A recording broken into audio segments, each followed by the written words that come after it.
After weeks of anticipation, we were about to embark on our journey to Peru.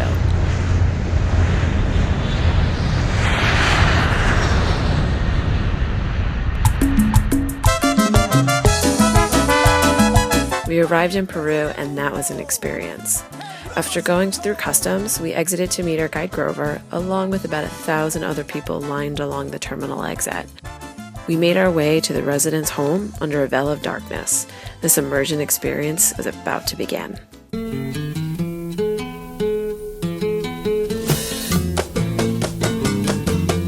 We started our cultural immersion into Peru with an overview of the city. On our first day in Lima, we took a minibus tour to the top of Cerro San Cristobal, which is part of the Andes mountain range. The hill was named by Spanish conquistador Francisco Pizarro, and on top of it is an enormous cross that can be seen in the distance from the city below. On the way up, we were instructed to close our windows as we were driving through a poor neighborhood that could prove to be dangerous. This is when we first learned about Peru's distinct socioeconomic classes. The tour guide told us that the country is divided into 4 classes, A through D, with A being the rich and D being the poor. We later learned during our visit to La Universidad del Pacífico that the country is actually divided into 5 classes, A through E. The road up the mountainside was very steep, narrow, and winding, and there were several crosses along the side of it. It was day 1, and we were already getting a feel for how religious the people of Lima are. The summit is 500 meters above sea level. What a view of the city. Later that day, we visited the San Franciscan monastery, famous for its library of 25,000 books written in many different old languages, and for its catacombs in which citizens and parishioners were buried in the 17th century. Our first immersion into Peruvian culture brought us to one of Lima's shopping districts known as Miraflores. This district is full of hotels, cafes, pubs, and restaurants, and is a major tourist attraction. In particular, we visited the Larcomar shopping area, which is an outdoor mall that sits atop a cliff next to the ocean. This set the tone for the remainder of our trip, where we knew we would see extreme poverty as well as the developing economy of Peru. Our second morning awakening in Lima, as we became more acclimated to living within the Peruvian culture, we went to Sunday Mass at a historic cathedral in Lima located in the Plaza de Armas. The first stone was laid by Francisco Pizarro, and the architectural marvel was completed in 1538. The high vaulted ceilings of the cathedral were designed from Gothic-style architecture and were quite ornate, embellished with gold. People from all over Lima, and truly all over the world, came to the Catholic Mass. The Catholic religion is an integral part of life in Peru today, as its religious traditions run deep through the people and the culture. After the cathedral, we went to the Casa de San Martin and Santa Rosa. The house was adorned with paintings from the 16th century, most very well preserved over the centuries. Among these were paintings of San Martin, who was the first mixed-race saint recognized in the region.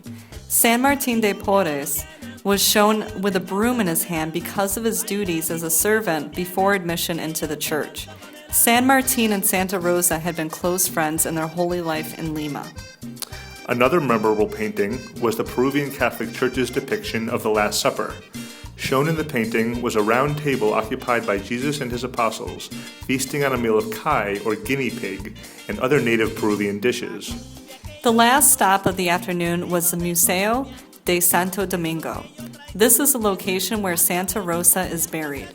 The monastery had deep catacombs underground that held the remains of over 25,000 people from this era. One of the crypts held many skulls placed in a circular pattern. Another noteworthy area was the library, one of the oldest collections of books in Lima. Choir books were quite large and made from animal skins.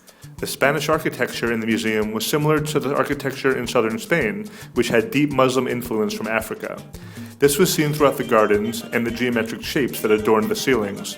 Beautiful hand-painted tiles were brought in from Sevilla, España. We concluded our visit of the site by climbing many staircases to the top of the bell tower, which gave us beautiful 360-degree views of the entire city of Lima. After driving through several neighborhoods during our first 2 days in Lima, the entire group was very excited to have the opportunity to do some community service. we hopped on the bus and headed to San Juan de Miraflores. Before we pulled up to the church, our guide walked us through a market. Unusual to anyone but a New Yorker, one could have bought almost anything here. 20-year-old DVDs, yarn, and dozens of varieties of both potato and corn. The market was only a few blocks away from our service site. When we arrived, we were greeted by Padre Jorge and were given a brief history of his parish. We then went into the kitchen and saw that they needed help preparing the food for over 25 elderly people who eat at the chapel every day. Half of us stayed in the kitchen, while the other half went outside and helped Padre clean up the area that children would eventually stay in, water the crops, as well as tear down a wall. I will admit that the guys got a little too excited about using the sledgehammer. We all put a lot of sweat and tears into this activity, and we're very happy that we were able to help the parish feed its constituents and get at least a few steps closer to its goal of remodeling the property. It wasn't all work, though. The morning culminated with a game of soccer that we all really enjoyed. As you can see, Padre was a ringer and moved like a gazelle, both with and without the ball. And some of our female classmates showed their hidden talents, a theme for the entire group throughout the week, by beating the guys by at least 3 goals. As a matter of fact, I don't think the guys scored any goals at all. After resting, we headed to the Asociación de Fondo de Pensiones offices. Upon arrival, we were greeted with smiles, bottled water, and the first working air conditioning unit since starting the trip. As we settled in, we were introduced to the general manager and the secretary. Our conversation lent some clarity to the current state of affairs in Peru, as well as some of the turbulent issues in the past that contributed to the disarray. As we ventured beyond the surface issues, there were distinct similarities drawn between the issues being experienced with the Peruvian pension program and the Social Security system back in the U.S.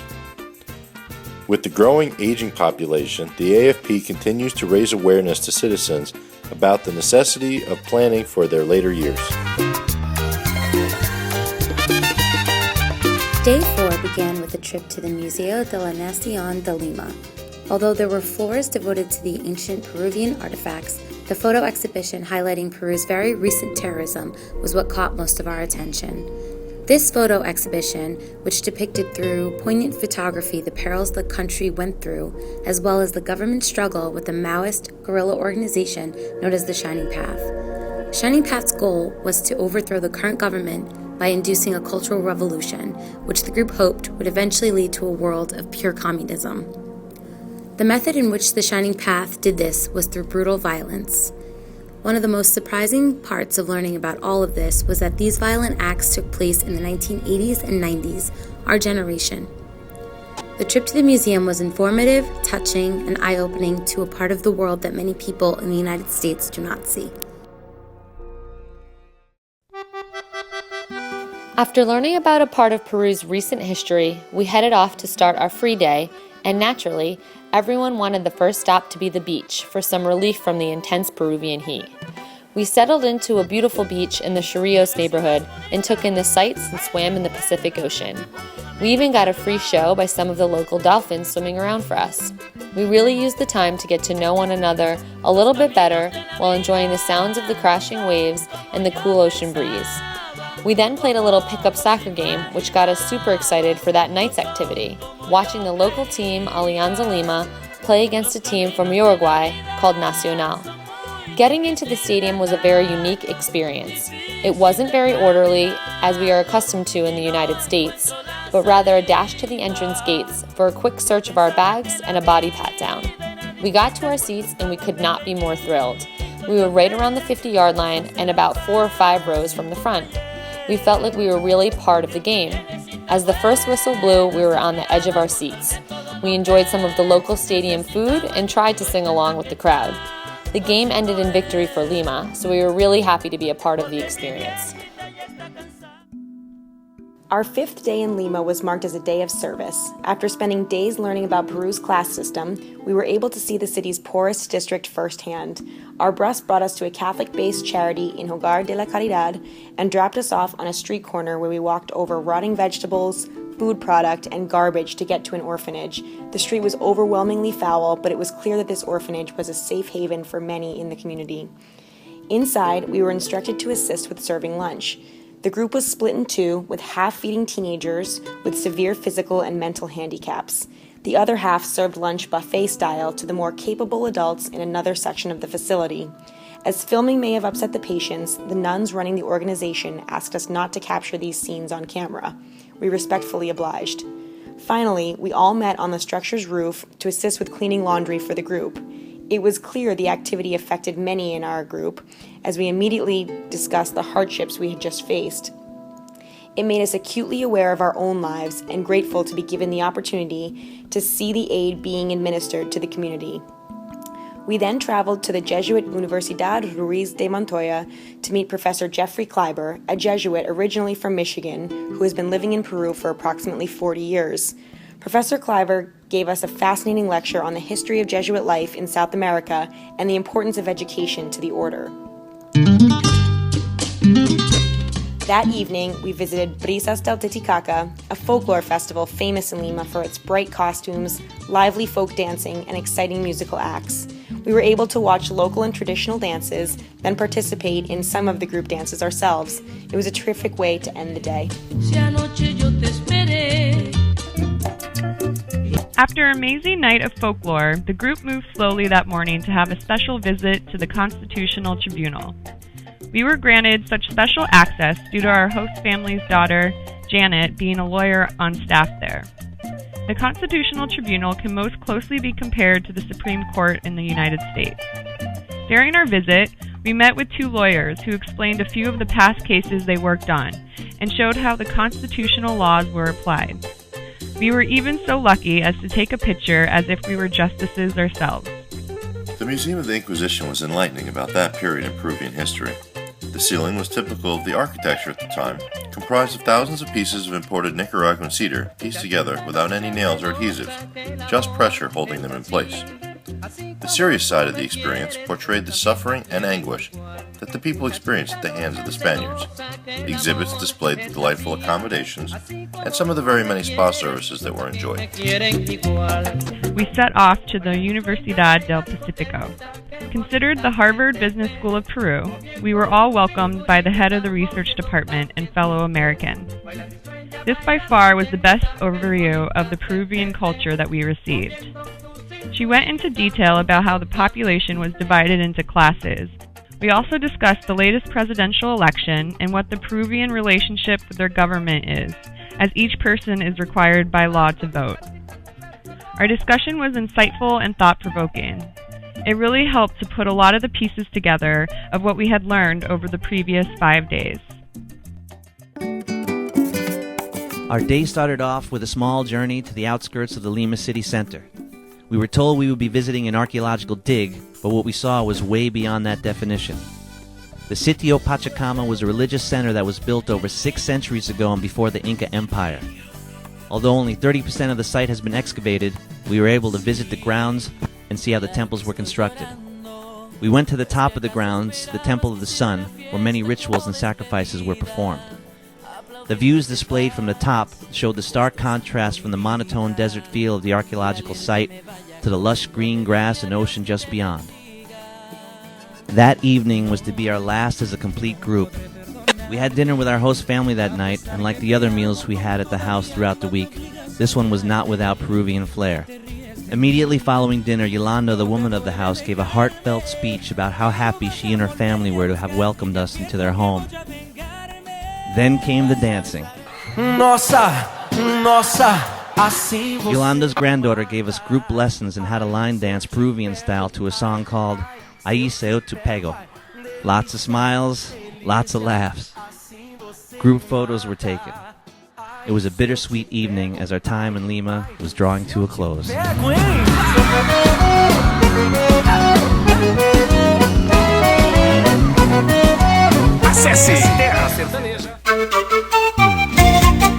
On the start of day, it was time to leave our host family in Lima. For those of us who were traveling to Cusco, the day started early with a 4:30 a.m. wake-up call to leave for the airport. It was about a 1-hour flight from Lima to Cusco, and our group was leaving sea level to spend our first day at 11,500 feet. When we arrived in Cusco, most of us were already feeling the effects of the altitude adjustment, breathing a little deeper to take in the thin Andes mountain air. but our surroundings had drastically changed from the gray, flat city area of Lima to the green and lush Andes mountains and valleys in Cusco. We spent our day visiting an Incan temple, Coricancha, Basilica Cathedral, and a local textile factory to purchase traditional knits made from llama and alpaca fur. At lunch that day, we were able to try some local favorite dishes of alpaca, guinea pig, and chicharron. We also had a beautiful view from cliffside overlooking the city. After our first day in Cusco, everyone seemed to need some rest, and some of us still needed more coca mate tea to help with our altitude adjustment if we were going to make it through another day.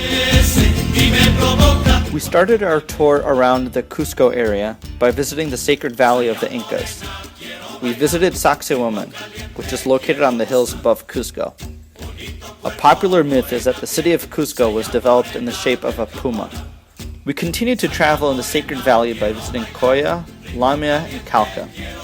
On our way from site to site, we were extremely fortunate to have breathtaking views of the Urubamba River Valley. We visited a market in Pisac and stopped to visit historical sites in Ollantaytambo.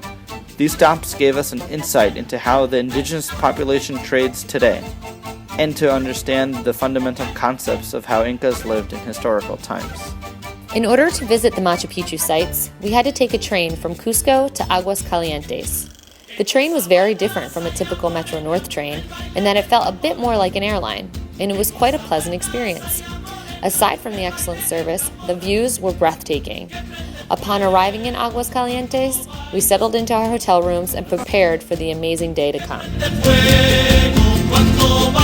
Once we arrived at the base of Machu Picchu, the torrential downpour began. However, that didn't stop us. We started our epic 1,180-foot climb up the ancient path.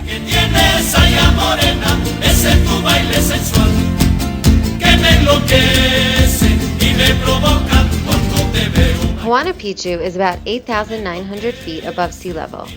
Machu Picchu is about 7,000 feet above sea level and nestled on a small hilltop between the Andean mountain range. The Incan-built structure has been deemed the lost cities, unknown until its relatively recent discovery in 1911. Archaeologists estimate that approximately 1,200 people could have lived in the area, though many theorize it was most likely a retreat for Incan rulers. Machu Picchu is separated into three areas: agricultural, urban, and religious. The structures were erected and arranged in a masterful way so that the flow of the architecture complemented their surroundings. The terraces were developed for agriculture, and the aqueducts take advantage of the natural slopes. The lower areas contain buildings occupied by farmers and teachers, and the most important religious areas are located at the crest of the hill, which overlook the lush valley thousands of feet below. The Incas started building the site around AD 1400. The Incan rulers abandoned it a century later due to the Spanish conquest. The area was unknown to the outside world before being brought to international attention in 1911. An American historian, Hiram Bingham, accidentally discovered the ruin during a visit. What an amazing discovery, and we were fascinated with the experience. Truly one of the great wonders of the world. Overall, our immersion trip to Peru was extremely fascinating. We learned so much about the socioeconomic structure as well as the culture as a whole. We all agree that the trip was inspiring and life-changing. We came back with a new outlook on life and hope to better ourselves as we move forward in our personal pursuits.